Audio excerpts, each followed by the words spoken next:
Olá, quarta aula de termoquímica e hoje vamos aprender como estimar ΔH de reação a partir de valores de energias de ligação.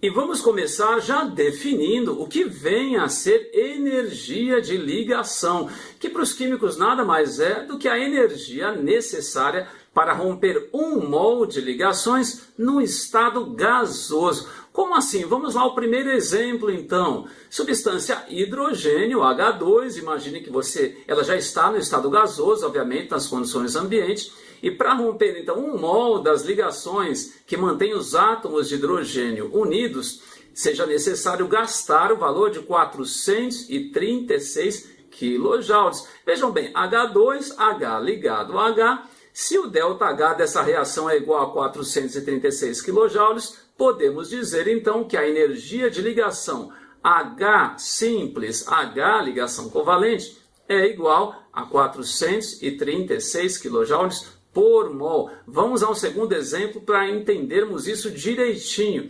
Substância amônia, NH3. Para rompermos então as ligações, vamos chegar a um átomo de nitrogênio e 3 átomos de hidrogênio, com um ΔH de 1164 kJ. Mas vejam bem, a molécula NH3 possui 3 ligações NH. Portanto, 1 mol de moléculas possui 3 mols de moléculas NH. Se o ΔH dessa reação então é igual a 1164, podemos dizer que a energia de ligação N simples H é 1/3 desse valor. No caso, é igual a 388 kJ por mol. Vejam, ambos valores positivos. Daí vem uma coisa bastante importante. As reações químicas podem ser compreendidas como em 2 etapas. Uma primeira etapa, onde existe a quebra de ligações, que é sempre um processo endotérmico, ΔH positivo, portanto, como vimos aí nos 2 exemplos, hidrogênio e gás amoníaco, amônia, NH3.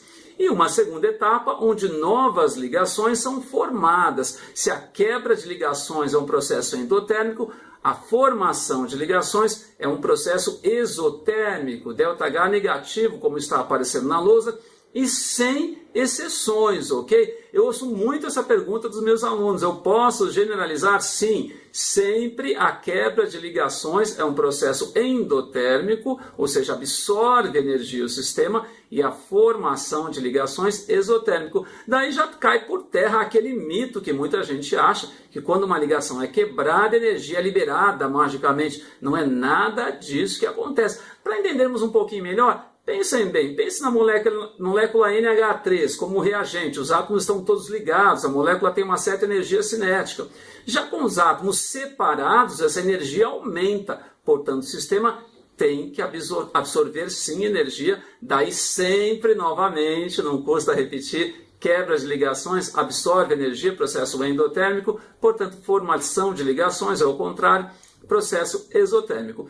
O que ocorre é que com esses valores de energias de ligação, é possível estimar então o ΔH de uma reação. Estimar, vejam bem, pois tais valores são valores médios. Então podemos até construir uma tabela, por exemplo, ligação NH, ligação CH. Porém, esses valores variam um pouquinho dependendo da substância. De modo que o ΔH calculado por energias de ligação nunca vai ser igual ao ΔH calculado por lei de Hess ou entalpias de formação. E o erro principal, o fator de erro principal, reside no fato que tais valores de energias de ligação tabelados são valores médios, está certo? Vamos lá então ver como podemos então calcular esse valor de ΔH a partir de energias de ligação ou entalpias de ligação também pode ser chamado desse jeito. Vamos lá, estime o ΔH da reação de hidrogenação do eteno. Está aí a equação C2H4 mais hidrogênio H2, dando C2H6. E os dados justamente são energias de ligação. C dupla C, H simples H, C simples H e C simples C. Olha, dos métodos não é o principal, obviamente, mas não custa nada, demos uma olhadinha aí nesse exemplo. Vamos lá então.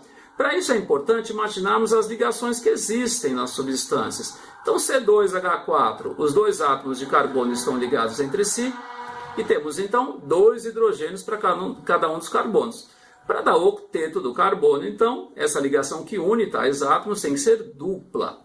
Já o hidrogênio, H ligado ao hidrogênio. E o C2H6, ele possui 2 hidrogênios a mais, como já aparece na lousa, portanto a ligação entre carbonos que era dupla, agora é simples. Muitos alunos calculam quanto que eu gastaria para quebrar todas as ligações, vai dar um valor positivo, depois quanto seria liberado na formação de todas as ligações, um valor negativo. E aí eles veem então o que predominou, se o valor positivo e negativo.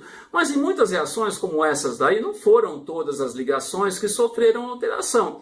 Vejam bem, o que mudou? Não existe mais a C dupla C, essa ligação foi quebrada, segundo esse ponto de vista desse procedimento de cálculo, não existe mais a ligação HH. E foram formadas então as ligações C simples H, duas delas, e a ligação C simples C. Vamos aos cálculos. Primeiro, quanto que o sistema gastou para quebrar as ligações então? Então foi quebrado um mol de ligações C dupla C, 612, mais um mol de ligações H simples H, 436, totalizando um valor positivo, sempre endotérmico, esse processo, de 1048 kJ. Vamos agora à formação de ligações. Que ligações foram formadas? C simples C, 348, e 2 mols de ligações C simples H. Então, 2 vezes 412 mais 348. Porém, se a quebra é um processo endotérmico, a formação é um processo exotérmico. Vou atribuir um valor negativo, então, menos 1.172 kJ. E cuidado, o que é o cálculo do ΔH agora? É apenas somar esses valores considerando os sinais. Agora sim, o raciocínio relembra a gente lá da lei de Hess, como se toda a reação tivesse uma primeira etapa, onde ligações são quebradas e um ΔH positivo, seguida de uma segunda etapa, onde as ligações são formadas, ΔH negativo. Somando, portanto, esses valores, 1048 mais menos 1172, chegamos ao valor de menos 1.366,8 kJ por mol. Basicamente, o método é esse, eu não selecionei nenhum outro exemplo e até a lição está um pouco simplificada, apenas com 5 exercícios. Novamente, dos métodos não é o melhor deles, uma vez que tais valores de energias de ligação são valores médios e isso acarreta um certo erro à determinação. Daí eu dizer que nós estamos estimando o ΔH e não calculando ou determinando o ΔH, está certo? Então é isso, se você chegou até aqui, não esquece de curtir o vídeo, ok? Dê sua curtida aí. E na descrição do vídeo também está o link para a lição sobre energia de ligação. É isso então, obrigado pela atenção e até a próxima aula. Tchau!